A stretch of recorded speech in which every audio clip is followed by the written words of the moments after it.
How to set statue on Discord. Hello guys, in today's video I'm gonna show you how to set your online statue or your offline statue easy and fast on Discord. So first thing, go to the Discord. This is the homepage as you can see right here.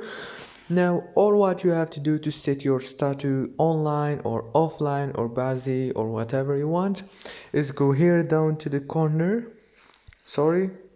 Click here, right here, and now click on set statue right here. Now choose do not disturb or invisible or idle or online or ever, or you can set a custom statue right here.